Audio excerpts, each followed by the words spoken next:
लड़की जागी तो उसने पाया कि उसका हाथ रेलिंग में जम चुका है।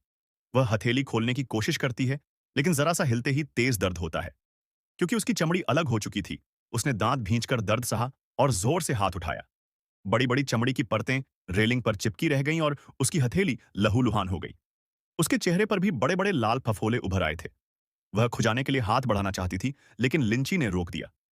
वे दोनों पूरी रात से वहीं फंसे हुए थे। कल रात जब वे स्टील की रस्सी पर चढ़ रही थीं, तो लिंची के दस्ताने फट गए थे, जिससे उसके हाथ जख्मी हो गए। वे केवल कार में बैठकर किसी मदद की प्रार्थना कर रही थीं।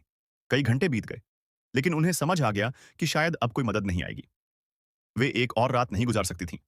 इसलिए लिंची ने फिर हिम्मत जुटाई। वह केबल कार पर खड़ी हुई और दर्द सहते हुए स्टील की रस्सी पकड़कर धीरे-धीरे आगे बढ़ने लगी। लेकिन पूरी रात बर्फीले तूफान ने उसे कमजोर कर दिया था और भारी जूते के कारण हर कदम बेहद मुश्किल हो रहा था। तभी पहाड़ पर मौजूद भेड़ियों का झुंड फिर से आ गया। लिंची बस जान बचाने के लिए आगे चढ़ती रही। आखिरकार बड़ी मुश्किल से वह दूसरी केबल कार तक पहुंच गई। उसने श्याओमई से कहा कि स्की स्टिक उसे दूर तक फेंक दे, ताकि नीचे उतरने के बाद वह उससे बचाव कर सके। श्याओमई ने डरते हुए भी स्की स्टिक फेंक दी, जबकि केबल कार के पेंच ढीले होने से वह हिलने लगी थी। लिंची के दोनों हाथ अब रस्सी से बुरी तरह कटकर खून से लथपथ हो गए थे, लेकिन जिंदा रहने के लिए वह चढ़ती रही। नीचे बैठे भेड़िए बस इंतजार कर रहे थे कि वह कब गिर जाए। आखिरकार लिंची सामने पहुंचकर सीढ़ियों से जमीन पर उतरी। जैसे ही उसने इसकी स्टिक उठाई, एक भेड़िया उस पर झपट पड़ा, लेकिन उसने समय रहते इसकी स्टिक से उसे मारकर भगा दिया और तुरंत इसकी बोर्ड पर बैठकर पहाड़ से नीचे उतर गई। श्याओमई अब अकेली केवल कार में बची थी। वह एक दिन और एक रात इंतजार करती रही, लेकिन कोई खबर नहीं आई। अब वह और इंतजार नहीं कर सकती थी, वरना ठंड से मर जाती। उसने नीचे की बर्फ की मोटाई देखी और कूदने का फैसला किया।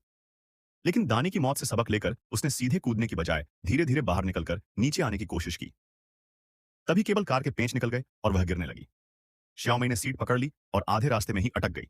उसने हिम्मत करके नीचे छलांग लगा दी, लेकिन उसी वक्त स्टील की रस्सी टूट गई और केबल कार गिरकर उसके पैर पर आ गिरी। उसने दर्द सहते हुए भी रुके बिना पहाड़ से नीचे रेंगना शुरू कर दिया। रेंगते-रेंगते उसने देखा, लिन ची की लाश बिखरी पड़ी थी।